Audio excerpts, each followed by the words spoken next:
Bueno, bienvenidos a todos, a todes, a todas.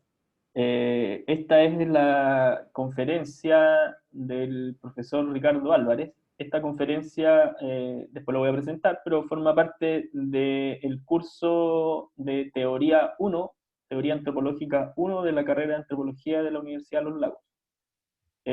Y forma parte de la primera unidad en la que hemos revisado los orígenes y los fundamentos del pensamiento evolucionista en la antropología.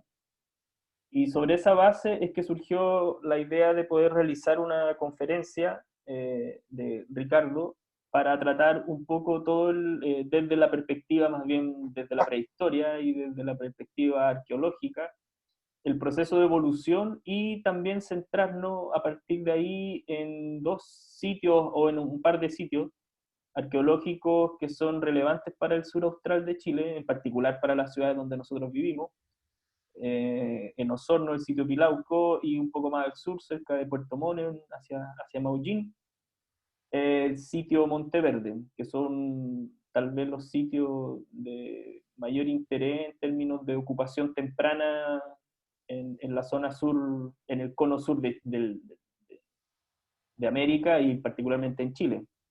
Ahí, bueno, Ricardo nos va a poder contar. Están bueno, hay varios estudiantes, de ahí los vamos, en la medida en que se vayan sumando, yo los voy a ir aceptando. Les pido quien quiera tener su cámara prendida la pueden tener, solo que apaguen sus micrófonos, lo tienen todo apagado, así que muy bien. Yo recopilé las preguntas que hicieron por el Ulago virtual. Al final yo se las voy a pasar a Ricardo para que podamos dialogar sobre eso, pero al mismo tiempo, si ustedes quieren ir haciendo preguntas, les pido que vayan, que las vayan anotando en el chat. Ahí después hacemos una recopilación final y las podemos leer o ustedes mismos pueden hacer comentarios al final y ir conversando también con Ricardo. Como les comentaba, la idea es hablar aproximadamente unos 40 minutos, Ricardo presentará y de ahí abrimos para que todos conversemos. Bueno, Ricardo lo voy a presentar, es colega, amigo, es antropólogo de formación inicial y arqueólogo de profesión, de oficio, de la Universidad Austral y actualmente, bueno, y trabaja, durante muchos años ha trabajado en la zona sur de Chile, en arqueología, etnografía y antropología, sur austral de Chile, en las zonas archipelágicas, la Patagonia, sur, norte, y bueno, y además en la actualidad es alumno, está cursando el doctorado en Ciencias Sociales de la Universidad de Los Lagos, está en primer año, ¿no, Ricardo? Y participado en muchos proyectos. También trabaja mucho con el profesor Ter, que usted también es profesor de ustedes, así que es un hombre de la casa también. Ya, dicho eso, Ricardo, todo tuyo. Yo te voy avisando, te puedo ir avisando cuando vayamos media hora y de ahí como va a ir ya la segunda mitad de la presentación. ¿Te parece? Me parece, bueno, como les decía Pancho, con Pancho somos colegas, somos amigos y trabajamos juntos, pero yo comencé trabajando, yo primero estudié geografía, después me cambié a antropología y trabajé como 20 años en campañas arqueológicas. Sin embargo, siempre he sido antropólogo, trabajo sobre todo en etnografía, pero ha sido súper buena experiencia el trabajo en arqueología porque permite complementar una parte que en general queda fuera del campo de acción de los antropólogos, ustedes van a ser antropólogos. Lo que preparé es una presentación que incluye dos partes. Una es la formación del paisaje y otra es la formación de las poblaciones humanas que hubo acá. Pancho me contó que igual estaban hablando de evolución humana, entonces hice una lámina como para hacer una pequeña introducción y discusión, y lo que le sugería a Pancho es que voy a tratar, como es largo, voy a tratar de hablar y después reunimos las preguntas, comentarios, inquietudes. Entonces voy a proyectar ahora. Compartir. Eh, Ahí está, ¿no es cierto? Sí, se ve muy bien. Ya. Esta imagen es una ilustración de un enterratorio humano en el sitio Chan Chan, al norte de Valdivia, son cerca de 5.500 años antes del presente. Cuerpo en posición fetal, ¿no es cierto? Asociado a un fogón, algunas herramientas. Que esto lo vamos a ver después, pero es la portada en realidad de esta presentación. Algo importante con lo de evolución humana es que desde hace poco tiempo geológicamente dejamos de compartir el planeta con un montón de parientes nuestros. El planeta estaba lleno de homínidos como nosotros, y desaparecieron. Algunas ideas, algunas hipótesis dicen que fuimos nosotros quienes eliminamos a nuestros parientes, pero hay algo básico en la línea de tiempo, y es que más o menos hace unos 70, 80 millones de años, este es nuestro pariente más cercano, el Purgatorius. Mamífero chiquitito, parecía una zarigüeya o a un monito del monte muy grande, carnívoro, ¿no es cierto?, conviviendo con dinosaurios. Pasa muchísimo el tiempo y más o menos hace unos 8 o 7 millones de años, nuestro aspecto es como el del, difícil de pronunciar, Sahelanthropus, una especie de chimpancé más parecido a los bonobos. Esa es la época en que nos separamos de los chimpancés y los bonobos. Entonces el aspecto debe haber sido más o menos parecido.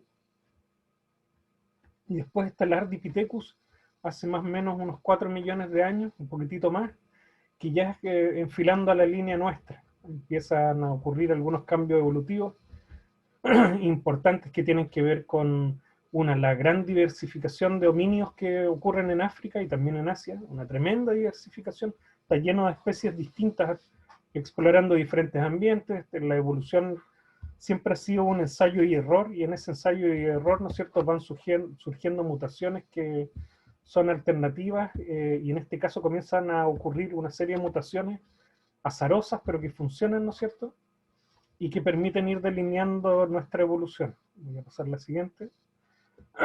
Tenemos Australopithecus hace 4 millones de años. Hay ocupación, ¿no es cierto?, de la sabana, está lleno de variantes de Australopithecus. Homo habilis hace 2 millones de años, que es cuando ya comienzan a aparecer algunos rasgos de inteligencia. Es súper importante porque tiene que ver con cambios de dieta, tiene que ver con algo importante. Cuando ustedes se tocan, por ejemplo, acá, adelante de las orejas están los músculos masticatorios. La dieta de muchos homínidos basada en plantas duras, por ejemplo, impidió que el cerebro se desarrollase, porque los músculos lo que hacen es agarrarse en el cráneo y usarlo como una suerte de donde sujetarse para masticar, para hacer fuerza. Esa atracción, ¿no es cierto?, impidió que se desarrollara el cerebro, y en algunas especies, sin embargo, la dieta omnívora, dieta más blanda, comenzar a consumir animales muertos, carroñeos, ¿no es cierto?, implicó que estos músculos comienzan a disminuir de tamaño y existe la posibilidad para que el cerebro pueda, por ejemplo, expandirse. Con el cambio de dieta también hay otras mutaciones que tienen que ver con llega más sangre al cerebro, otras mutaciones que pensamos que son como intencionadas, el caminar bípedo, el dedo pulgar oponible, por ejemplo, también son súper azarosas, aparecen a destiempo. El caminar bípedo no necesariamente ocurre al mismo tiempo que el caminar. La posibilidad física de caminar bípedo ya estaba en los árboles. Entonces, piensen que esto de nuevo es un laboratorio de ensayo de error, donde van apareciendo un montón de alternativas que a veces se usan y otras veces no. 1 millón de años, Homo erectus, bastante ya parecido a nosotros. Sin embargo, todavía no existe el lenguaje probablemente. Neandertal y Naledi, más o menos al mismo tiempo, 400.000 años. Es importante porque Naledi claramente tiene rasgos simiescos o homínidos, y sin embargo existía en África, en el sur de África, en la misma época en que había Neandertal. Con los Neandertal, ¿no es cierto?, hay algo bien importante, y es que es una especie distinta. A veces tendemos como a mirarla como un símil, pero aquí tenemos que pensar que su cerebro es distinto, su anatomía es distinta, su genética es distinta. Estamos hablando de otra especie que convivió con los seres humanos. Los seres humanos aparecen hace más o menos 150.000, 200.000 años antes del presente. Interactúan con los Neandertal, nosotros tenemos genes Neandertal. No así con los Naledi, desaparecen los Naledi un poco antes. Y otro aspecto re importante para pensar en evolución humana es que, por ejemplo, estas herramientas que están acá son de Homo erectus. Durante 1 millón de años en Asia y África la gente elaboró esa misma herramienta, clon, una y otra vez, generación tras otra, pero estamos hablando de 1 millón de años, o un poco más. Eso quiere decir que no hay mucho ingenio puesto de por medio. Lo que hay ahí probablemente es una conducta instintiva.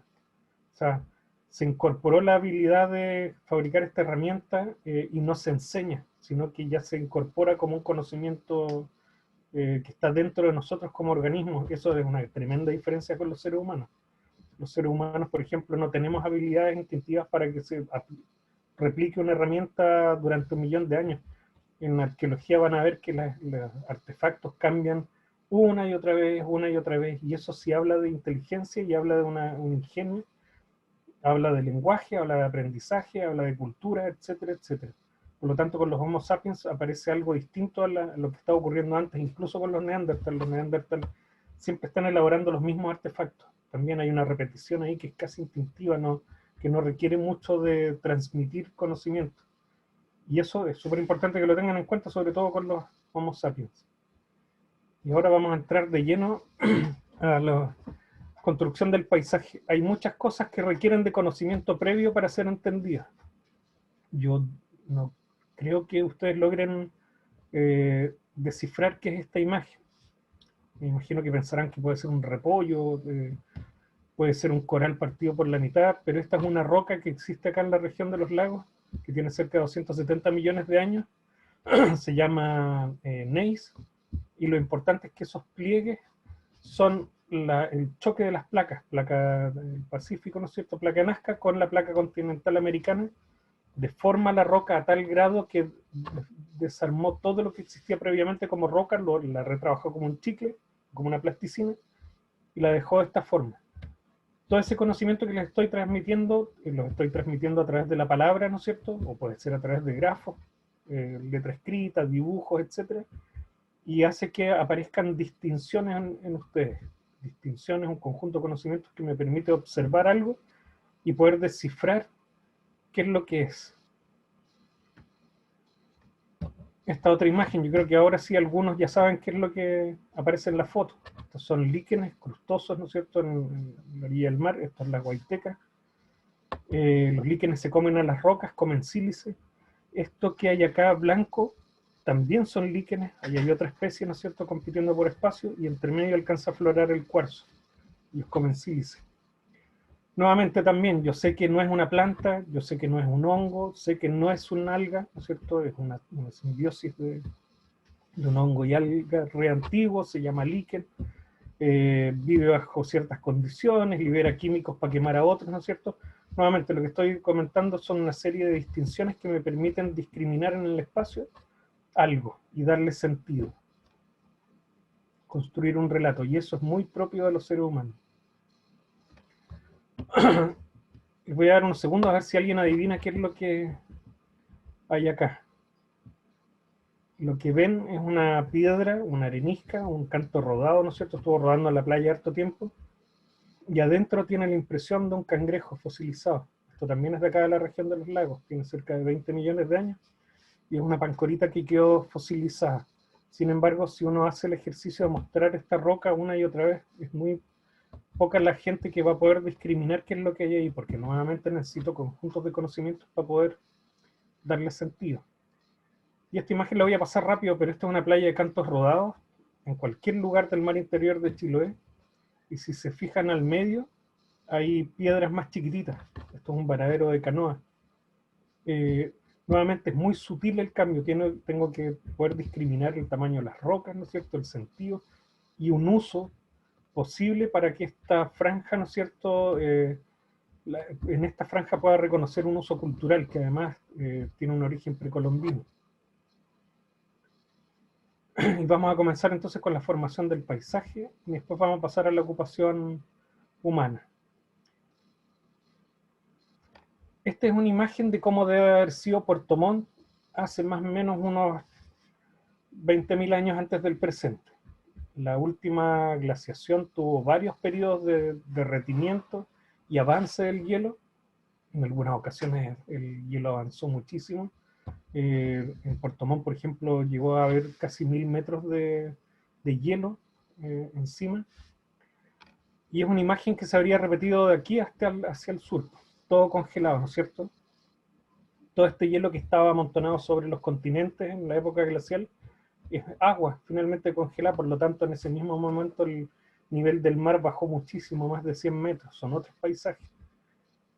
Esta es una imagen, un mapa, y los naranjos son los avances máximos, ¿no es cierto?, del hielo arrastrando rocas, ripios, las morrenas, y si se fijan, Osorno quedó fuera de la última glaciación. Sin embargo, Puerto Montt y buena parte de Chiloé estuvieron sepultados. Estos generan ambientes muy distintos. El río Maullín, por ejemplo, o esta zona de San Juan de la Costa tiene que haber sido un reservorio de fauna importante.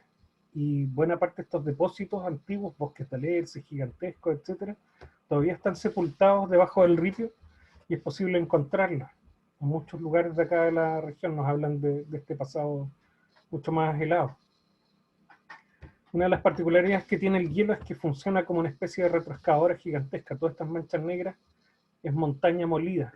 La cordillera de la costa, o sea, perdón, la cordillera de los Andes tiene esta forma rota, ¿no es cierto? Porque los glaciares han chancado la roca, la han molido y se la han llevado o al mar o a los lagos, ¿no es cierto?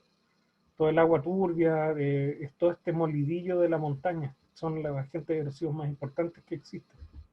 Y no hay absolutamente nada en el planeta que pueda detener un glaciar. Es una de las fuerzas más potentes que existe. Sin embargo, geológicamente, haber sido hace poco tiempo este evento, la gente no asocia que el hielo formó parte de su paisaje hace un par de miles de años. Por ejemplo, esto es Tenaún, en Chiloé. Todas las islas del mar interior de Chiloé formadas por ripio, arenas, ¿no es cierto?, esas capitas de limo finitas, son depósitos de del último avance glacial, todo el chancado de la cordillera. Por lo tanto, antes del último avance glacial esto no existía. Esto era otro paisaje, aquí hubo lagos, ¿no es cierto?, con témpanos flotando en el agua, derritiéndose en la orilla, y prácticamente todo el ripio que existe en las playas, Puerto Montt, cuando vayan a Chiloé, a Quillón, es de origen lacustre y fluvial. Son ríos, son de agua dulce, después entró el mar, cuando se derrite el hielo. Estos grandes peñascos que ven cuando vengan a las playas se llaman bloques erráticos. Tienen como origen, nuevamente, el hielo avanzando, arrastrando, colgando, sosteniendo adentro, ¿no es cierto?, estos pedazos de la cordillera que faltan. Cuando vengan alguna vez a Puerto Montt o vayan a una playa, piensen además que estas rocas son casi todas de granito y es un material que no existe acá en el Valle Central ni en la costa. Solo está en la cordillera. Esta es otra imagen de bloque errático, ¿no es cierto? Lo que les decía, todos estos cantos rodados, imagínenselos originalmente rodando en un río, no en el mar. Estos depósitos finos se llaman barbes, son capitas, en Osorno también hay en algunos lugares, si van a la cordillera hacia Puyehue. Todas estas capitas de 1 centímetro son un año en un momento en que el agua está congelada, ¿no es cierto? Como esto, un lago, congelado gran parte del año y se derrite un breve tiempo en el año, y lo único que puede traspasar es un limo muy finito hacia el fondo del lago, y se va acumulando año tras año. Hace hartos años atrás, un lago en el sur de Chile se rompió una barrera que tenía de hielo, formada por puro hielo, se fue el agua, y aparecieron estos barbes acumulados durante miles de años. Después el lago volvió otra vez a recuperarse, se embalsó, se llenó y siguió acumulando este barbe fino. Esta es otra imagen de estos barbes. Son bien usuales acá en el sur y de hecho la gente les dice laja, dibuja con ellos, hace figuritas. Entonces cada vez que ustedes se encuentren con barbes tienen que pensar inmediatamente que están en un lugar donde hubo un lago o una laguna congelada. El ripio, que ya les decía, ¿no es cierto? Todo esto, piensen que todos estos bloques erráticos amontonados, en algún minuto son un montón de témpanos que se amontonan, se derriten, caen al fondo, pero además acá hay depósitos de ríos grandes que ocurrieron después y que los vamos a ver después. En algún minuto los seres humanos comenzaron a usar para formar corrales de pesca. Aquí están bien deformados, no se ven mucho, esto es un corral destruido, pero después les voy a mostrar imágenes de corrales en mejor estado. Y las morrenas. La morrena es esto, es la parte de adelante de un glaciar. Cuando el glaciar termina de avanzar y comienza a derretirse y retroceder, deja este muro como de retroexcavadora de ripio, arena, piedras, ¿no es cierto? Acá se ve otra. Eso se llama morrena. Este chancado de barro, piedras, arena, se endurece y queda como esto. Nuevamente, es un material súper común en la región, Cuando lo encuentren tienen que pensar que están al lado de una morrena, ahí, hasta ahí llegó el glaciar, y hoy en día se usa, se puede moler para hacer ripio, ¿no es cierto? Tiene diferentes usos, pero cuando la encuentren tienen que saber entonces que donde está hubo una morrena. Y algunos otros depósitos que también son re interesantes y mucho más complejos y que son comunes cuando generalmente miramos bien en menos el ripio cuando abren un camino, la pared de arena, ¿no es cierto? Sin embargo, cada una de estas capas significa un evento distinto. Aquí, por ejemplo, hay lentes de arena. Puede haber sido a la orilla de un río, con un banco de arena que se está amontonando. Aquí hay un montón de piedra pómez, una erupción volcánica, ¿no es cierto?, arrastrando troncos. Piensen en lo que hizo la erupción del volcán Chaitén. Acuérdense que agarró un montón de bosque, lo calcinó, lo arrastró y lo sepultó en ceniza. Esto se parece bastante, estos son árboles de alerce. Nuevamente capas de arena, con piedra pómez, etcétera. Y arriba un conchal. O sea, esto es una ensalada, es una torta de 1000 hojas de diferentes eventos en el tiempo. Y les dije alerces porque también está lleno de bosques en la región que tienen cerca de 60.000 a 40.000 años, hasta 38.000 años antes del presente. Esto es en la península de la Cuy, en Ancud, un suelo que tiene alrededor de 50, 60.000 años antes del presente, las raíces, la superficie donde está el hojarasca, donde uno podría haber caminado en esa época, y después depósitos marinos. Esto quedó bajo el mar. Los árboles fueron erosionados, ¿no es cierto?, por el oleaje. Y esto aquí mismo donde uno piensa que no ocurrió nada. Esta es otra imagen de otro alerce, pero esto es acá también, perdón, en Chiloé, mirado desde arriba, el barro, hay algunos lugares donde hay huellas de megafauna, ¿no es cierto? Y otra imagen más, donde se ven diferentes capas. Esto de acá abajo, fondo marino, de repente se levanta, bosque de alerces, tienen que imaginar esto sombrío, lleno de humedad, anfibios, después viene otra capa más de mar, vuelve a ocupar todo, entre medio unas capas de pantano, mar, río, etcétera. Cada uno de estos depósitos, ¿no es cierto?, significa o que se ha movido la superficie en los últimos miles de años, o que el mar también ha subido y ha bajado. Y es un juego que ocurre todo el tiempo. Y como para ir terminando, esta imagen es bien importante porque esto es Peyuco, acá en Puerto Montt, esto es un tocón de alerce, ahí hay otro y otro, hay una serie de tocones que aparecen con la marea baja, y hay que imaginarlos de esta forma. Este es el paisaje hace más o menos 45.000 años en el borde costero de lo que hoy en día es mar. Bueno, antes era bosque y era orilla del lago. El paisaje de la región de los lagos ha sido tremendamente dinámico y cuando llegaron los primeros seres humanos se encontraron también con este paisaje que estaba cambiando, el mar estaba subiendo, los bosques iban siendo reemplazados en especies, ha cambiado muchísimo, habría sido irreconocible, volver a 40.000 años significa no reconocer prácticamente nada del lugar donde estamos viviendo hoy en día. Y esto es lo que yo les decía, cuando estén parados en el borde costero, en general, no en todos los lugares, pero en general se van a topar con que la línea costera de hoy en día, esta línea, es el suelo hace más o menos unos 40, 50.000 años. Y todo lo que está arriba, todo este relleno gigante, que tiene kilómetros y kilómetros de extensión, es todo el material que arrastró el último avance glacial, Chancao. Retrocedió y sepultó todo esto. Todos los bosques, ríos, lagos antiguos, ¿no es cierto?, están sepultados. Puerto Montt está sobre estos paisajes antiguos, Osorno está sobre esos paisajes antiguos. Esto, por ejemplo, es Isla Tenglo, la foto está bien pixelada, pero sirve para lo que les voy a mostrar, para seguir insistiendo en que tengan la noción de que el paisaje ha cambiado a escala geológica muy rápidamente. Donde están estas casas es más o menos una paleoplaya hace 5.000 años, hace 5.000 años el mar está reventando acá en la costa. Pero si retrocedo 45.000, desaparece todo.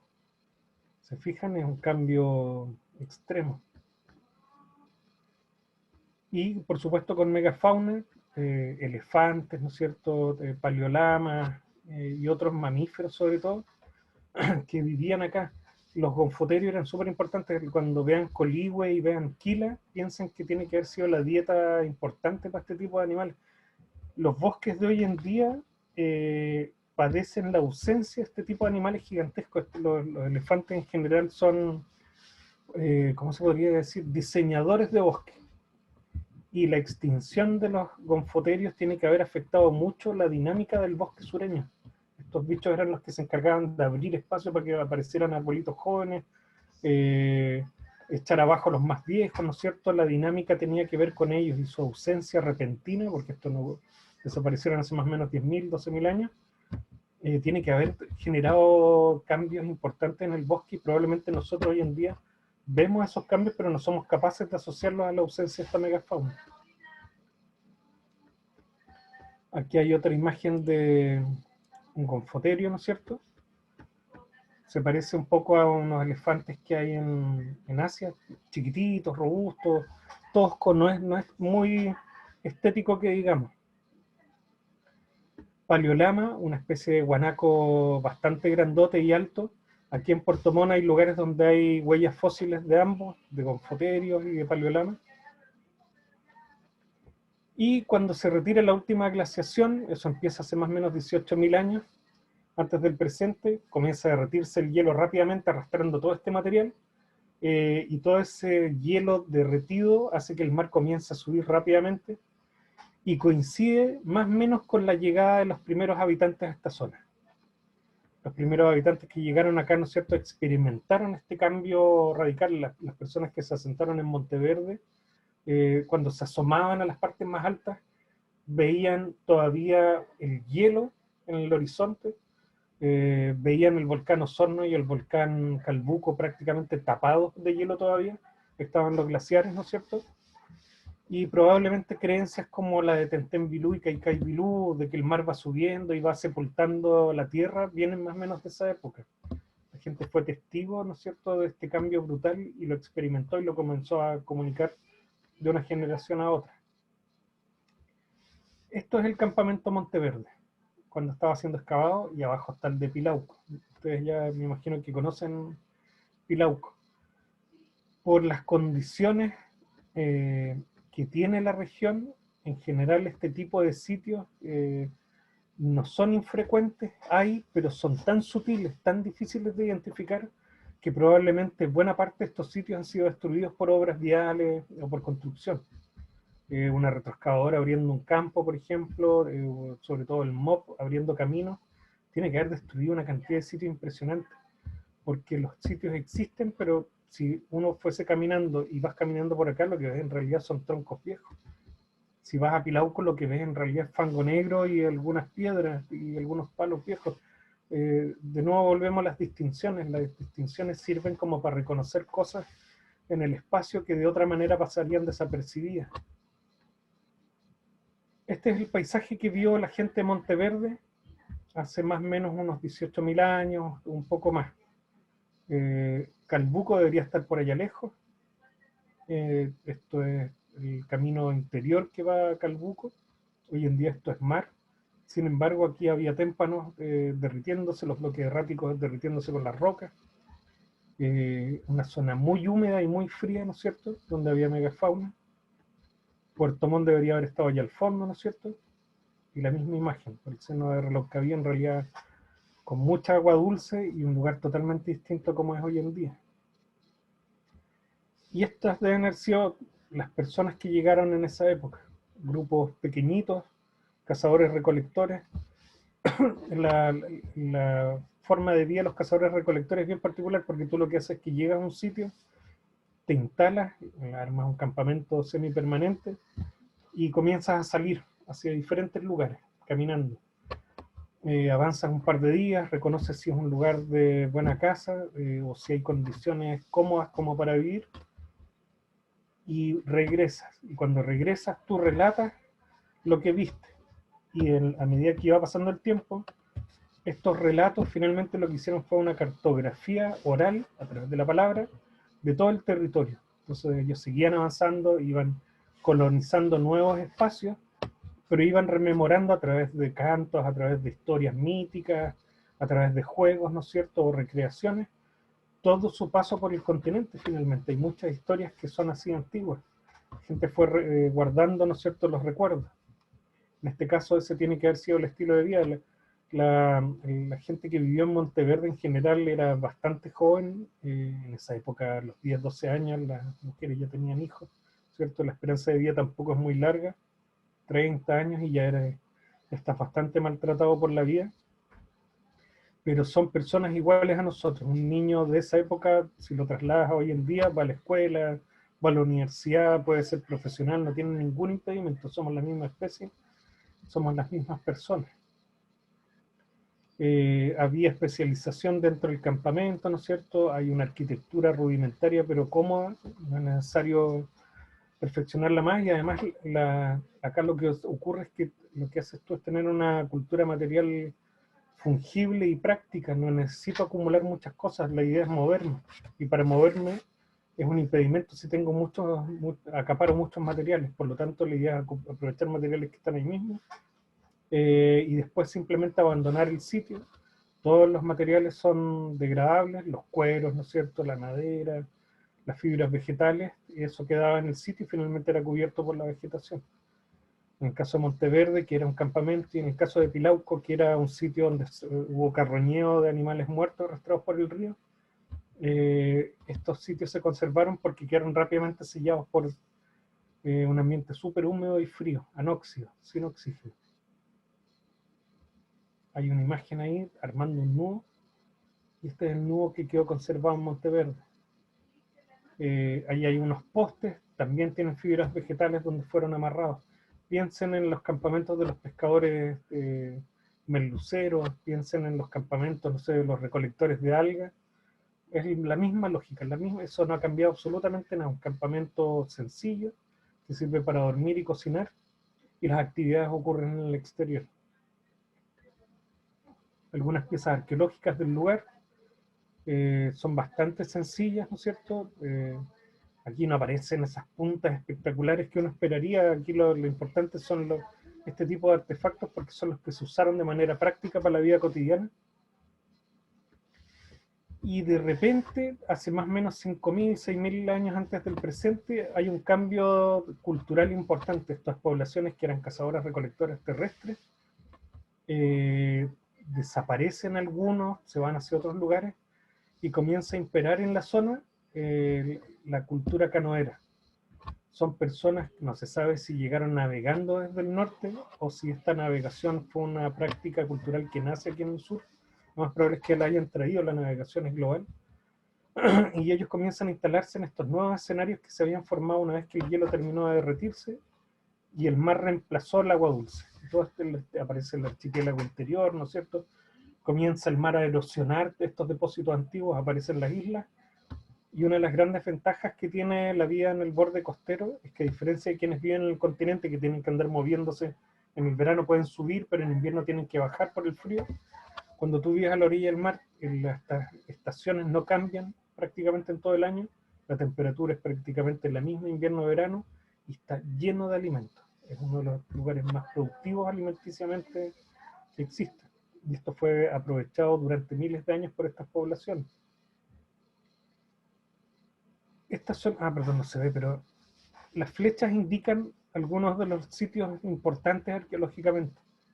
Pilauco, Monteverde, y después aparecen algunos sitios canoeros que están asociados al borde costero. No son muchos, hoy en día se está haciendo un catastro de la Universidad Austral mucho más complejo, y si uno pudiese ver lo que fue destruido, lo que todavía está sepultado, probablemente hay muchos sitios, sobre todo en el valle, de estos cazadores-recolectores. Hay muchos sitios bajo el mar hoy en día. Acuérdense que el mar subió, pero dejó grandes espacios terrestres que fueron ocupados por estas poblaciones antes que terminara de subir completamente. Y muchísimos sitios canoeros que están sobre todo en el mar interior, en esos lugares protegidos. Y es por lo que yo les decía, la cantidad de recursos alimenticios que existen. Mariscos, algas, mamíferos marinos, ¿no es cierto? Cuando los lobos marinos podían ser cazados por uno, pero en general con los cetáceos lo que ocurría es que se esperaba que llegasen muertos o heridos a la orilla. Y se desplegaban una serie de actividades, ¿no es cierto?, divididas por género, rango etario, que tenían que ver con la caza. Muchos de estos canoeros, por ejemplo, tienen fracturas soldadas, fracturas que tienen que ver con el tipo de vida bastante rudo. Un lobo marino siempre es un animal peligroso y los lobos marinos se defendían, pero no querían que los mataran. Y cuando estas personas iban a cazarlos, algunos, ¿no es cierto?, se tropezaban y eran alcanzados por estos lobos y recibían golpes bastante violentos que quedaron en sus huesos. Las mujeres, los niños, los viejos, ¿no es cierto?, que realizaban esta práctica cultural que seguimos usando hoy en día, que es mariscar, un trabajo comunitario de recolección. Los canastos que se usan, los yoyes, por ejemplo, son de esa época, 5.000 años por lo menos. Y Ricardo, media hora. Ya estoy casi. Dale. Esta forma de vida de 5.000 años, 6.000 años de manera continua, ¿no es cierto?, quedó registrada sobre todo por las conchas de lo que las personas comieron. Piensen que cuando ustedes se comen un marisco, lo que es concha es un volumen grandote y la carne es súper poquitito. Necesitas comer muchos mariscos, ¿no es cierto?, para satisfacer el hambre. Y cuando tú ves los conchales tan gigantescos, también hay que pensar, bueno, es mucho marisco como para ir comiendo. Algunos curantos, algunos depósitos de playas antiguos, ¿no es cierto? Y esto está lleno, está todo el borde costero repartido de conchales, también lo son ustedes en San Juan de la Costa. Y aparecen algunas cosas bien interesantes, por ejemplo, esto es acá en Quillaipe, camino a Caleta la Arena, depósitos antiguos de playa, un primer poblamiento, de nuevo el mar ocupando el lugar y después ya un conchal permanente y además un fondo de habitación. Esta capita, ¿no es cierto?, más suavecita, probablemente corresponde al fondo de una choza. Si yo esto lo viera como un mono animado, sería más o menos esta historia. El poblamiento canoero, 6.000, después la población huilliche que llega más o menos hacia el año 1000 antes del presente, 1500 antes del presente, cambia la forma de habitación, ¿no es cierto?, pero sigue habiendo un patrón común de uso del borde costero. Y finalmente después una población mestiza histórica, donde siguen ocurriendo los conchales, siguen ocurriendo corrales de pesca, pero cambia la tecnología. Esta es una imagen de un conchal siendo excavado. Algunas piezas arqueológicas que se encuentran, punzones para perforar cuero, cuchillos, ¿no es cierto?, pesas o afiladores, estos choppers que son súper antiguos, que son básicamente como un hacha práctica, una cortapluma suiza, pero prehistórica, que sirve para todo, juguetes o adornos. Después ya, si es que van a ver sitios arqueológicos que están siendo excavados, van a ver que hay diferentes usos distribuidos en el espacio, talleres líticos, zonas donde se duerme, zonas donde se come, donde se amontona la basura. Y por supuesto también enterratorios humanos. Acá hay un cuerpo humano sepultado. Hay también curantos. Los curantos que hay acá son los más antiguos que hay, 5.000 años antes del presente. Los de Isla Pascua, por ejemplo, tienen 1.000. En Polinesia más o menos igual 1.000. En la zona central menos todavía. Por lo tanto, esto es una práctica de cocción tremendamente antigua, que acá es especialmente antigua. Los varaderos de canoa que les contaba, aquí es donde para no romper la embarcación, donde se estaciona, por decirlo de alguna manera. Otros rasgos, los senderos de bajamar, donde la gente camina. La gente no camina de manera azarosa cuando baja la marea, sino que siempre tiene unas huellitas y camina en fila india. Y estos otros elementos que son re interesantes, que se llaman cholchenes.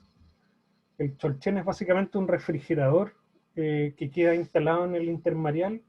Cuando yo marisco mucho, para que no se me eche a perder, dejo una parte debajo del agua y eso permite que los mariscos sigan engordando, no se muevan y yo puedo ir cuando quiera sacarlos.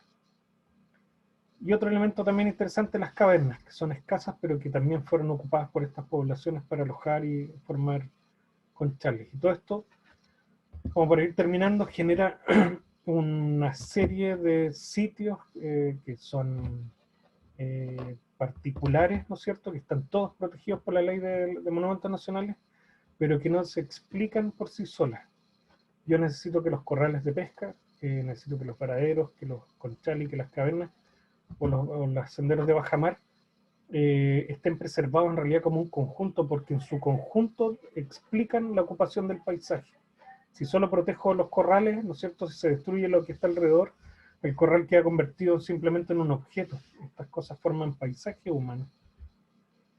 Hay un corral de pesca, un muro, ¿no es cierto? Muchas veces con estacas, se le colocaban estacas para poder pescar. Acá hay otra imagen de un corral de pesca re bonito, ¿no es cierto? Que todavía sigue funcionando, sube la marea, pero ya no hay pescado. ¿Por qué? Por estos cambios tecnológicos y sobreexplotación que ocurrió en el entorno costero. Y una última imagen de un corral de pesca, pero de varas trenzadas. A ver. Sí, y aquí ya estamos terminando. Otra imagen de corral de pesca, esta vez con piedras, ¿no es cierto? Y varas trenzadas. Este estaba en uso hasta el año 2004, esto en Isla Alao. Y algo importante es que los corrales de pesca son de los pocos elementos que los españoles reconocieron en América, sobre todo aquí, como algo común con los indígenas. Ellos dijeron, ah, mira, pescan con lo mismo que pescamos nosotros. Los españoles siempre estaban diferenciándose de los indígenas cuando llegaron. Sin embargo, con los corrales fue una forma de entendimiento. Otra imagen de corrales, y quiero mostrarles, voy a adelantar. Y esto que es importante, y sobre todo para la zona de ustedes, y es que esta población canoera después recibe la llegada de población alfarera, hace más o menos unos, como les decía, 1000 antes del presente, 2000 años, y que trae consigo alfarería, cantaritos, es gente que venía desde los bosques, tenía prácticas culturales boscosas, se instala en el borde costero, en los valles, y comienza a generar una vida donde se empiezan a aprovechar otros recursos que los canoeros no estaban aprovechando. Por ejemplo, en las lagunas, ríos, comenzar a instalar estas trampas llamadas yoyes, que son como unos embudos grandotes, una especie como de colador. El uso de plantas, por ejemplo, que hacen que los peces pierdan la posibilidad de respirar y salen a la superficie. Ese es el pillo pillo, es la misma planta que usa la gente para matar ¿cómo se llaman? Los piojos de la oveja. Y se instala un patrón de vida alfarero que después fue el que recibió finalmente a los españoles. Estas son las últimas poblaciones en llegar. Entonces piensen ahora, pues de todos estos miles de años, la cantidad de gente, cultura que ha existido en esta zona, ¿no es cierto? Y que finalmente dio paso a quienes somos hoy en día.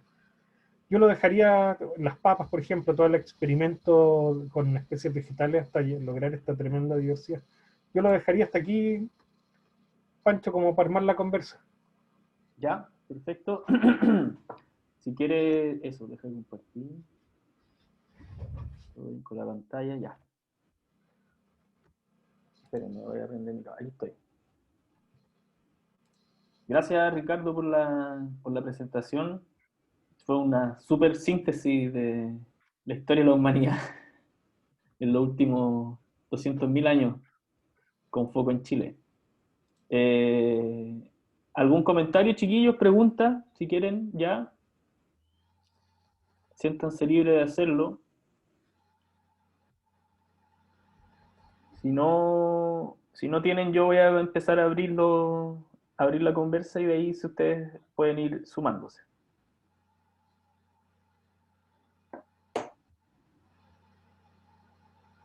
Ya. Ricardo, yo les pedí que hicieran un par de preguntas. Te las voy leyendo y ahí vamos conversando, ¿ya? Mira, esta es de Catalina y hace dos preguntas. La primera es, ¿cómo podemos colaborar? Te voy a hacer las dos y ahí vemos esas dos. ¿Cómo podemos colaborar desde la antropología al desarrollo del conocimiento arqueológico en nuestra zona? Y segundo, ¿cómo interpretaría usted lo que ha investigado bajo la perspectiva de Charles Darwin en su teoría de selección natural? ¿Coincide o difiere con los planteamientos de este naturalista? Las medias preguntas.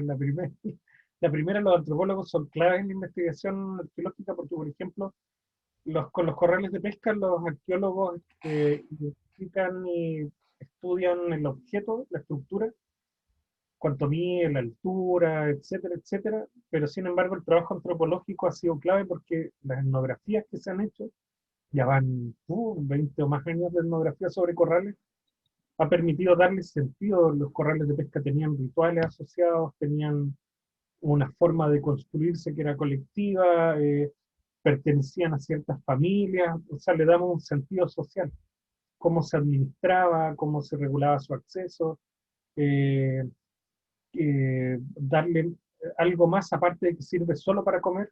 El hecho de que haya ritualidades tiene que ver con una necesidad de plasmar nuestras normas, nuestras costumbres ritualizadas, ¿no es cierto?, para que peguen, para que se reproduzcan en el tiempo, y usamos como excusa estos objetos, entonces como que le dimos carne a eso. Y ocurre lo mismo con muchas otras cosas. La ventaja es que nosotros hablamos con gente que todavía tiene la posibilidad de hablar y contarnos cosas. Esos objetos servían para esto. En cambio, en arqueología los finados no hablan. Claro. Entonces es un trabajo complementario, nunca competitivo y siempre positivo cuando se suma. Y con Darwin, pucha, Darwin sigue vigente de todas maneras.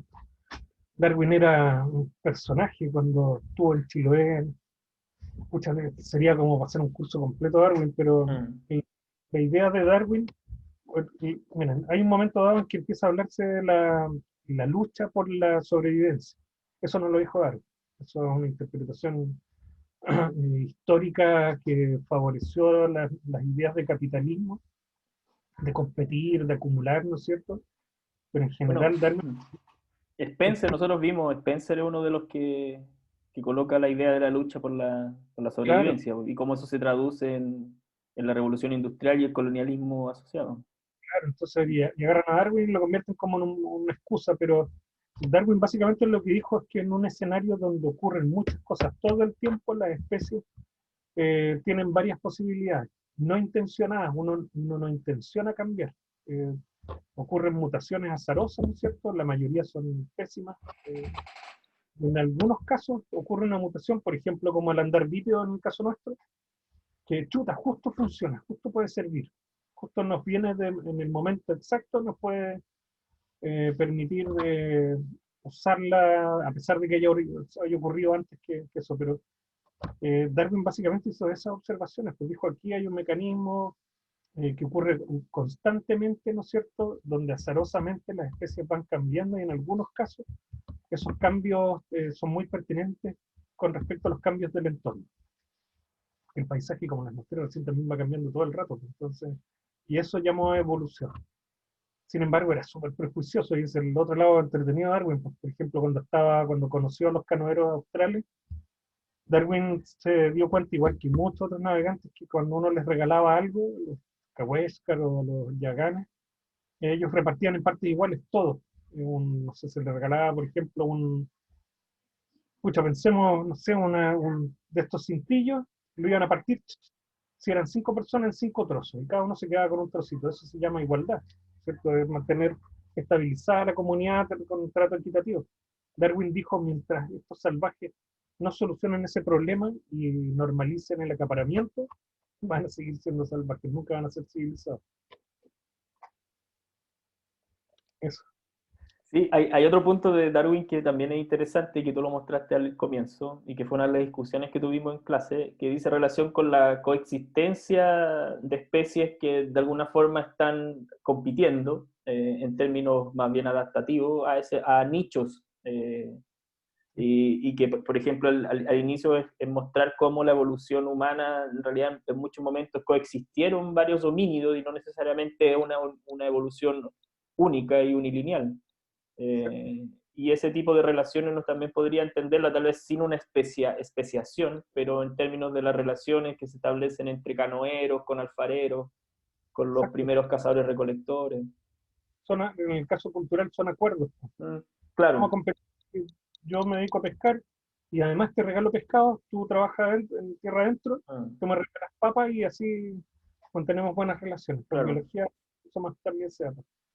Y sin la condición racial que en otros casos se coloca. Por ejemplo, también lo vimos, la diferencia entre Spencer y Darwin era que Spencer sí tenía un principio que atravesaba su idea de evolución basada en la condición racial de los pueblos que están situados en cada uno de los estadios de la evolución.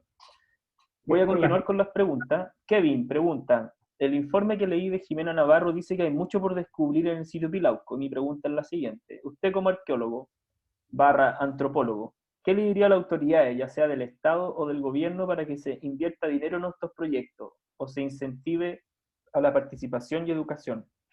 Porque una de las cuestiones que tal vez, para hacer introducciones, que hablamos, por ejemplo, de los problemas que han existido en el sitio Monteverde para poder tener un acceso público, que tal vez aquí en el sitio Pilauco, que a pesar de que el sitio está arriba en una villa, digamos, el sitio, la excavación, el museo está en el parque y ahí hay un ejercicio como de apropiación. Claro. Mm. Antes de responderles, solo dos ejercicios bien básicos con el tema de la mal palabra raza. Yo creo que lo has visto en el curso, pero para que los cabros sepan que no, las razas no existen en los seres humanos. Solo hay diferencias físicas, ¿no es cierto? El fenotipo, El pero fenotipo, claro. hagan el ejercicio de pasarse el dedo debajo por detrás de los dientes o la lengua. Si tiene forma de palo en miniatura, esos son genes que pasaron por el estrecho de Bering. Y si cuando ustedes, cuando chicos, o algún sobrino, hijo, etcétera, la mancha azul en la cintura, en los cachetes del traste, etcétera, esa mancha también es signo inequívoco de genes que están activos todavía y que son de personas que cruzaron por el estrecho de Bering. Yo puedo emparentarme con ellos, no sé qué seguir. Mm. Con lo que dice Kevin, eh, escucha, hay algo que sí funciona y es que el mejor sitio arqueológico es el que no ha sido abierto. Las condiciones, por ejemplo, de Pilauco permitieron que durante miles de años se conserven esos restos. Cuando se abre eso, empieza la inversión en museografía, ¿no es cierto?, en conservación, etcétera, porque el ambiente degrada muy rápido los materiales. Monteverde lo mismo. Además, Monteverde desapareció prácticamente. Lo que fue el sitio arqueológico, entre las crecidas y la erosión del riachuelo, se ha abierto el sitio de manera irresponsable también otras veces por un propietario que hay ahí. Así que el sitio ya no está, pues ya se perdió, ya no es posible recuperarlo.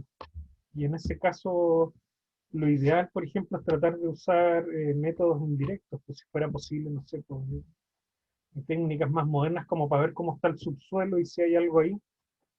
Y si hay plata, claramente invertir en conocimiento, difundir conocimiento. Casi nadie sabe dónde está Monteverde. Mm. Yo vivo en Puerto, prácticamente ningún puertomontino ha estado en Monteverde. Menos se imagina qué es lo que hubo ahí. Nadie se imagina que acá los confuterios eran como ver ovejas súper comunes, ¿cierto? Que todavía hay restos por ahí. Y en ese sentido creo que lo más importante es conocimiento, y cuando se trata de sitios, lo que dices tú, Francisco, la apropiación pública de los sitios, no pueden ser privados, no puedo estar pagando por algo que forma parte de la historia tan importante de todos nosotros. Hay otra pregunta, estoy con audio, sí. Hay otra pregunta de Camila. Camila Buenchul pregunta, primero y solo porque desconozco el tema, ¿cuáles eran las interpretaciones clásicas que se tenían sobre la forma de vida antigua del continente? Y segundo, respecto de las tecnologías encontradas, ¿se puede pensar en una jerarquía que diferencie las calidades de vida de los individuos o asimismo, por ejemplo, su inteligencia? Tal vez la relación entre alfarero y canoero, La, cazadores-recolectores versus poblaciones la- costeras. la inteligencia sigue siendo la misma, lo que cambia es un modo de vida nomás. Los canoeros como forma de vida son tan eficientes con su entorno como alguien que fabrica cántaros y vive en el bosque. Mm. Eh, de hecho, la estabilidad en el tiempo durante miles de años, sin mayores cambios, dice, pucha, encontraron un nicho, encontraron una forma de interactuar con ese nicho que no necesitaba cambio. O sea, Mm. estaba en equilibrio. Eso no significa que la calidad de vida haya sido ideal desde nuestra perspectiva. Te mueres joven, las enfermedades en general no tienes cómo abordarlas, eh, sacrificado, se pasa frío, ¿no es cierto? Pero esas son las condiciones que les dieron forma durante miles de años. Mm. Es difícil armar esas jerarquías son más bien nuestra forma de pensar hoy en día. Mm. Y había una pregunta anterior, Sí, sobre las interpretaciones clásicas que se tenían sobre la forma de vida del antiguo continente. Tal vez ah, ahí, bueno, si la tienes, porque ahí la iba a unir a la pregunta siguiente que hay, que tal vez podríamos hacer una... Que la pregunta siguiente dice relación con los pools genéticos. Mira, la voy a leer y de ahí la vemos. eh, que habla de dos preguntas en una sola. No noté quién es, ahí lo tengo. Bueno, pero que habla sobre el nuevo pool genético que se evidenció en América del Sur con la llegada de los migrantes desde Asia Central, incluso cuestionándome si fue posible heredar ciertos rasgos culturales o influencia de ellos. De ahí entonces mi interrogante ¿es posible dar cuenta hoy en día de que Chile, mediante estudios, nuevos descubrimientos, más que nada de fósiles humanos, tiene influencia en la genética mongol, por ejemplo, de las poblaciones asiáticas? ¿Es posible aseverar que tanto en la zona sur como en el centro y el norte, donde datan las fechas con descubrimientos más antiguos, hay tal vez una más alta presencia de genética asiática en la actualidad, que fue un poco lo que tú colocaste hace un rato, ¿no? Todas las dos Américas, América Central, tienen sangre de la parte norte de Asia. Mm. Corea, hay como hay varios avances. Hay una genética antigua que viene, por ejemplo, de esa zona, de Corea, Mongolia, otra genética un poco más reciente, pero estamos hablando de miles de años, de esquimales, inuit, pero que no alcanza a llegar al sur, eso se queda en Norteamérica. Pero básicamente toda la genética acá, y por eso les decía algunos rasgos genéticos que se manifiestan una y otra vez, como la mancha mongol o los dientes en pala, eh, son una demostración de esa genética. Ahí hubo, por ejemplo, en Isla Mocha, llegada de Polinesia. Hay un enterratorio excavado y todo, pero es algo tan eventual que no logró dejar genética. Mm. Sí, por ejemplo, quedaron gallinas, sí quedaron, hay especies de ratones que vienen también de Polinesia, pero la genética polinesia no llegó, no se distribuyó. Sí, si no Eso es, seríamos otra cosa. seríamos mucho más, seríamos completos. Claro. Eh, lo que iba a mencionar respecto de las interpretaciones clásicas, eh, que también lo discutimos en algún momento en clase, esta idea de que, y que asocia al poblamiento principalmente, a los años de poblamiento, al tránsito del estrecho de Bering desde el norte, uniéndose el continente americano con el continente asiático, y cómo ese poblamiento hasta un momento, digamos, estoy pensando en todas las teorías Clovis, por ejemplo, se pensaba que había sido en esa fecha, con esa data, y por el centro, digamos, por la zona terrestre y por el centro de Centroamérica y ahí bajando. Y lo que demuestran sitios que tal vez eso me gustaría que pudieras profundizar un poco, es esa discusión en torno, por una parte, a la ocupación por el litoral, y que el proceso el Holoceno, en el fondo, el óptimo climático habría permitido, o sea, habría ocasionado que esos sitios estén hoy bajo el agua, digamos, y no mostrar un poco esa cronología. Y cómo los sitios como Monteverde, como Pilauco, entran a discutir un poco todo ese paradigma de poblamiento americano, muy gringo, muy americano también. Y cuál es la discusión actual en términos de eso, que es una gran discusión en la arqueología. Los gringos encontraron un tipo de asentamientos que les encantó, que se llamaba Clovis, con unas puntas increíbles. Tenían más o menos unos 12.000 años y les gustó tanto que dijeron ya. Clovis, Pues, así se llama, ahí las puse, lo escribí. ellos son los que poblaron América y nos vamos a quedar con ellos porque además lo estamos estudiando desde México hacia Norteamérica. Y de repente aparece Monteverde que tenía 2.000 años más que los Clovis y en el sur de América y quedaron embarrados porque los gringos son súper conservadores, dijeron por culpa de estos giles, pero vamos a perder toneladas de libros que hemos publicado, congresos, mi currículum, mi doctorado, que fue en Clovis, y eso fue lo que hizo que no se diesen frente a Monteverde.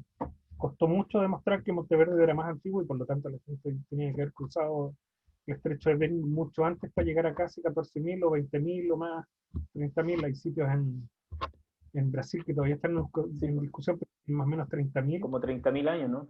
Claro, y eso significa que el estrecho de Bering se abrió un montón de veces. Hubo pasos, ¿no es cierto? El hielo no cubrió todo. Y eso se evidencia por el cruce además de otras especies, pues, ida y vuelta, de Asia a América y de América a Asia. Y los seres humanos caminan súper bien, entonces, ¿por qué no los acompañaron? Y es probable que el cruce al estrecho de Bering haya sido mucho más antiguo, solo que de nuevo estamos hablando de sitios tan difíciles de distinguir, son tan sutiles, muchos están bajo el mar en esas costas antiguas, ¿no es cierto? Que es muy difícil reconstruirlo. Pero la discusión con los Clovis fue porque, claro, los gringos, imagínate tener un doctorado y que ahora no vale nada, Claro, no, cuando además si uno lo une como a cierto espíritu nacional, nacionalista, era la explicación del Fondo de Ah, América. América lo sí, explicamos nosotros. claro. Y lo otro es que también han salido preguntas sobre la conexión con Polinesia, que tú lo mencionaste un poco. Incluso han habido todas estas como ejercicios este barco que llevó ¿cómo se llamaba? La Contiki. Con Tiki, claro. Un poco para mostrar ese sistema de navegación. Los, Tú dices que en realidad eso era más bien contactos esporádicos, digamos. sí, por la corriente Humboldt es una barrera súper brutal porque el resto del Océano Pacífico lo puede, Mm, pero siempre con un nivel de mortandad gigantesco. yo creo. Llega a otra isla, identificando además aves, algunos rasgos, algún tronco flotando, pero cuando vas a llegar a América te agarra la corriente Humboldt y te tira para el norte.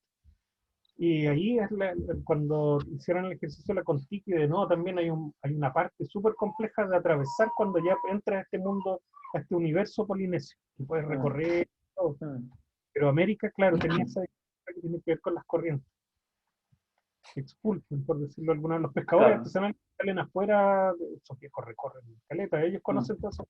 mm. Hay otra pregunta de Felipe, que pregunta respecto a los sitios. Igual tú ya la respondiste un poco, ¿eh? Es que cómo protege, ayuda o garantiza al Estado chileno en el proceso de estudio. Pero tal vez podrías mencionarnos cómo es el proceso de... Porque son monumentos nacionales, ¿no? Desde el momento en que se descubren.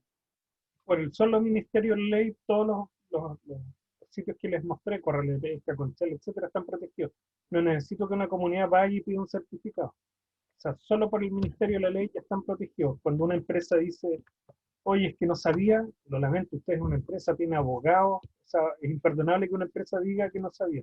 Sí, un campesino, un agricultor, perfectamente puede no haber sabido que estaba en un colchón y encontró un finado enterrado. Las pocas experiencias de conservación, por ejemplo, una fue en Ilge, acá cerca de Puerto Montt, donde una empresa maderera destruyó un conchal, yo mostré unas fotos un rato, y la empresa tuvo que pagar una multa millonaria, y esa multa millonaria sirvió para elaborar un libro, rodear el sitio, protegerlo, y hasta hoy en día, por ejemplo, no puede haber obras ahí. Pero ese es uno entre muchos sitios que se destruyen. Con las obras Mm. del puente de Cacao, el mayor destructor de sitios arqueológicos en Chile es el Estado. El Estado, Claro. el Estado a través de obras portuarias, y a diferencia de las industrias tienen que hacer declaraciones, ¿no es cierto? El Estado no declara. Por lo Mm. tanto, no sabemos cuántos sitios han destruido. No tienen un registro, ni siquiera hay un acta de cuántos conchales han destruido haciendo camino. Ahí está la respuesta, Felipe. Felipe quería mencionar algo. Si quieres el audio, Felipe, para escucharte, para que Eh, Ricardo sepa que ¿Se hay escucha bien? estudiantes en la Universidad de Bueno, los Lagos. ah, Hola. em, ¿Se escucha bien, cierto? Sí. Ya. Em, Mi pregunta es así. Si se pudiera llegar a responder las preguntas que surgen en un estudio, por ejemplo, en el último que ha hecho, ¿qué resolvería desde una perspectiva social en nuestra realidad? ¿O qué aportaría? Si llegáramos como al fin del estudio, ¿cómo resolvería parte de nuestra realidad ahora? sí, una cosa importante es que la memoria es clave en un pueblo, una población como nosotros. Sin memoria, con una memoria cortoplacista, son súper limitadas tus posibilidades de hacer, de resolver, de reflexionar, algo que es re importante. Y si vieras sociedades frente a conflictos, por ejemplo, Pancho, que es especialista en conflictos socioambientales, la reflexividad es la capacidad de poder, como comunidad, discutir, tomar acuerdos, evaluar problemas, ¿no es cierto?, encontrar soluciones. Y la reflexividad requiere mucho de memoria. Una memoria, no estamos hablando de que recuerdan miles de años, pero si ellos, por ejemplo, si una comunidad tiene además conocimientos sobre los sitios arqueológicos, sobre los modelos de vida que allí se aplicaron, que se parecen a algunos ideales que ellos tienen, etcétera, claramente esa comunidad va a tener un portafolio de herramientas mucho más sólido a la hora de enfrentar una industria, el Estado y sus proyectos de desarrollo, que una comunidad que dice, oh, es que no sé, yo sé, a mi señora una vez le pasó en Torres del Paine, un guía, mi señora le preguntó, por preguntarle por un bloque errático, y el guía le dijo, no sé, desde la última vez que vine siempre ha estado ahí. O sea, Ah, no hay ni siquiera comprensión del entorno, de cómo se formó. ¿Sí? Por lo tanto, en este caso, Los resultados de las investigaciones, la idea es que sean incorporados por las comunidades porque alimentan ese portafolio reflexivo que les permite tomar decisiones y evaluar, pues, posicionarte políticamente. Ah. Sí, yo creo que la idea del portafolio, del repertorio, de tener una diversidad de acciones que las puedes tener a la mano ante cualquier eventualidad, pues, porque en realidad es en esa diversidad, así como en términos tal vez de sistemas de vida y de modos de vida, la diversidad, por ejemplo, en el acceso a recursos te permite ser un sujeto más resiliente, comunidades que tienen a la mano posibilidades de sobrevivir en diferentes contextos, tal vez en términos sociales y políticos funcionen similarmente. Por lo menos en mi hipótesis, en mi tesis, que ahí en esa diversidad está la riqueza en el fondo para enfrentar ese tipo de problemas. Claro. ¿Alguien tiene más preguntas, comentarios? Veo que Kevin prendió la cámara. ¿Quiere agregar algo, Kevin? ¿No la apagó? Ja, no. No, profe, no, que está escuchando atento. No, Ok. prácticamente nada que sí se entiende todo, está todo claro. Gracias, Felipe, también por la pregunta. Yo les leí las preguntas que me llegaron por el Ulagos virtual. Les dejé abierto por si quieren seguir haciendo preguntas después. No sé si tienen algún otro comentario y si no, me gustaría preguntarle una cosa como para ir cerrando, Ricardo, que nos pudiera contar un poco de tus intereses actuales de investigación. Y que tal, bueno, tú participas en varias investigaciones, tienes también tu proyecto de doctorado, entonces si nos puedes contar un poco cómo todos estos intereses se traducen en la actualidad, en tu trabajo y en las investigaciones que estás desarrollando, para que los chiquillos también conozcan un poco de ese trabajo tuyo. Bueno, como antropólogo, por un lado, resuelvo muchas inquietudes que tienen que ver con cómo las comunidades enfrentan cambios o transformaciones radicales de sus entornos de vida, y en este caso hablo de medio ambiente. Y en eso, por ejemplo, trabajo harto con Pancho, con su profe, Francisco Arao, otro colega, Vladimir Riquelme y otros más, eh, donde el tema de medio ambiente es abordado desde diferentes perspectivas, ¿no es cierto? Fue interesante. Y en este caso, yo soy chilote, yo soy isleño, por lo tanto, también voy todo el rato observando algunos elementos que son visibles en el habitar isleño y que pueden servir como para esta discusión. Con otro colega, Francisco Ter, Carlos Hidalgo, que son todos también antropólogos, abordamos modelos de vida isleños también, pero sobre todo respecto a algunas tensiones que tienen que ver con, este es un proyecto nuevo que tenemos, con energía, con alimentos, con agua, que son cosas que antes eran hasta hace poco bienes comunes y que hoy en día están privatizados. Entonces, ver un poco cómo las comunidades se ponen de acuerdo para resolver la carencia o las dificultades de gestión de estos elementos, porque se les quitan de las manos, porque el Estado y los privados lo que hacen es quitarte la posibilidad de tomar decisiones y colocarte agentes entre medio que no conocías, empresas, industrias, etcétera. Y por otro lado, sigo involucrado siempre en arqueología a través de proyectos con colegas de la Universidad Austral, hago clases en la Universidad Austral para los arqueólogos, participo, ya menos en todo caso con investigaciones. La última, o sea, sigo por ejemplo trabajando con unos colegas en un proyecto de naufragio, una fragata inglesa en 1741 que naufragó en el Golfo de Penas. Nosotros seguimos trabajando en eso, casi nos matamos en el 2011, ahí paramos de salir a terreno, pero ahora estamos de nuevo tratando de salir, porque son lugares, imagínense cómo es Golfo de Penas, un Golfo de Penas y andando en Zodiac nomás. Y básicamente esas tres líneas. Trabajo harto en pobreza también, algo que he trabajado desde hace hartos años. De hecho, trabajo en la Fundación Superación Pobreza y estoy a cargo de un área de investigación que tiene que ver cómo los fenómenos de pobreza tienen mucho que ver con temas también de medio ambiente, de política, de gestión, de capacidad de tomar decisiones.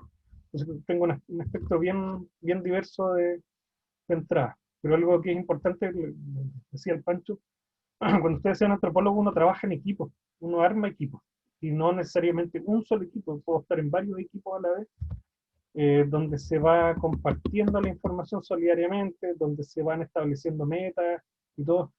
Uno no trabaja solo, eso lo hacían los viejos antiguos. De hecho, publicar solo, trabajar solo en general ya no se usa mucho porque hay mucha más riqueza en el diálogo entre varios, ojalá incorporando disciplinas distintas, que reflexionando solo, un poco narcisista hoy en día.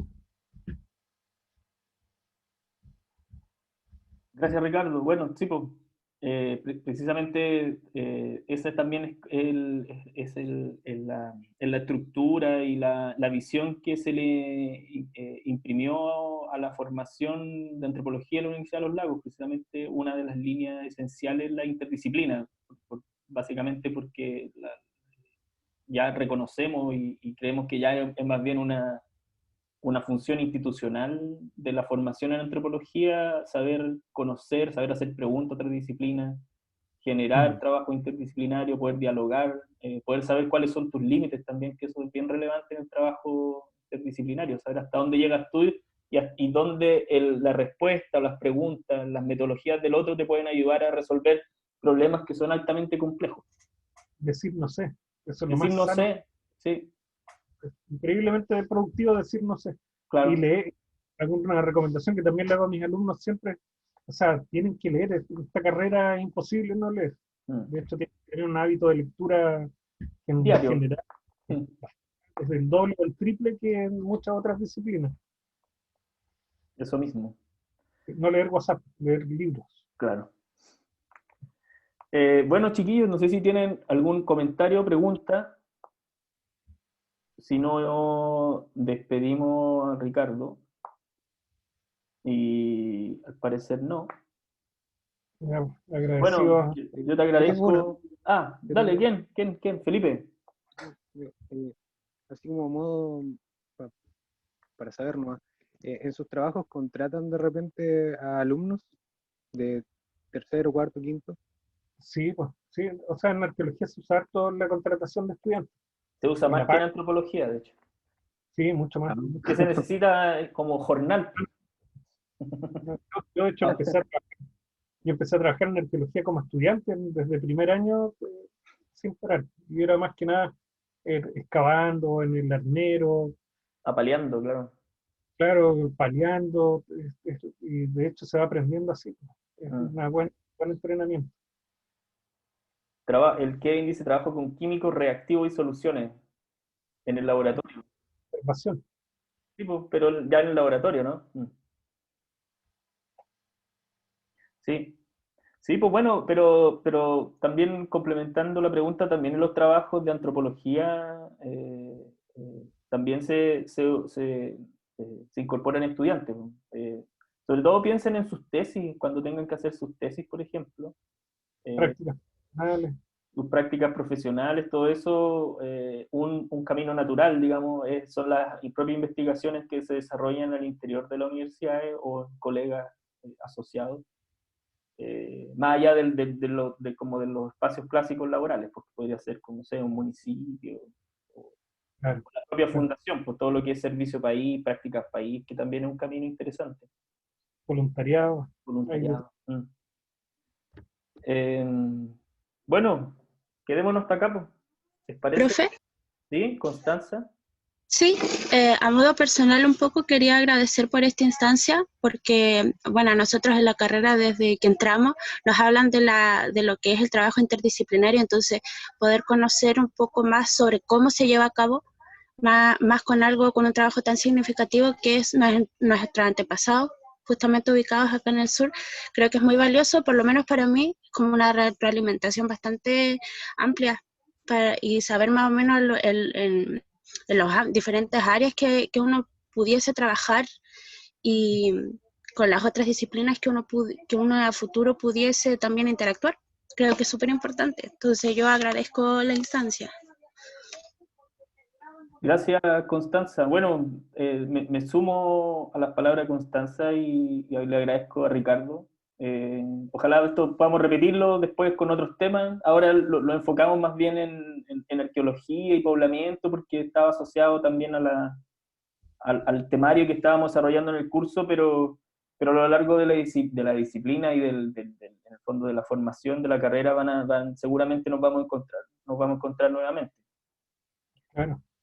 Así que, bueno, muchas gracias. Y tal vez, tal vez Ricardo, podrías tú desconectarte para yo quedarme con los estudiantes y ahí hacer los avisos publicitarios del final. ¿Te parece? Hoy un gusto conocerlos, que estén muy bien. Nos vemos. Chao, Pancho. Estamos a la Chao, orden. Ricardo. Gracias. Chao. Chao, gracias. Chiquillos, solo mencionarles que como esta semana no es la semana de consolidación, yo lo que voy a hacer es que voy a subir lo estoy grabando y la voy a subir voy a ver si se puede subir a la página o si no lo subo como link en el YouTube, ¿ya? Para que puedan verlo después. Y que la próxima semana tenemos la primera prueba, donde entran los contenidos de esta semana, o sea, de todo lo que hemos visto hasta aquí, menos esto, como esta semana de consolidación, en realidad estos contenidos no van a entrar en la prueba, entran más bien los anteriores, hasta la anterior. Y yo les voy a subir toda la información, pero básicamente la prueba va a ser similar a las que ya hemos realizado. La metodología, yo el jueves en la mañana subo las preguntas y tienen toda la mañana para responder por el Hulago virtual. Y ahí yo les voy a poner todas las indicaciones de los contenidos, pero son los contenidos que hemos visto hasta la semana pasada. ¿Ok?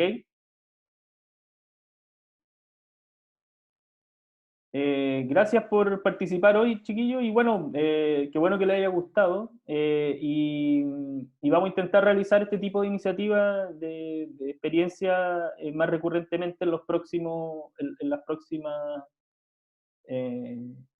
unidades que nos quedan de este curso. Tal vez podemos llamar a algún otro colega que les pueda hablar sobre algo similar referido a los temas que nos quedan por tratar. ¿Ok? Así que los dejo, pásenlo bien, disfruten, lean, cuídense Bueno, profe, y gracias. nos vemos de aquí a un par de semanas. Chao, profe, que esté bien. Chao, chiquillos. Descanse igual. Igualmente. Chao, Chao. profe. Nos vemos.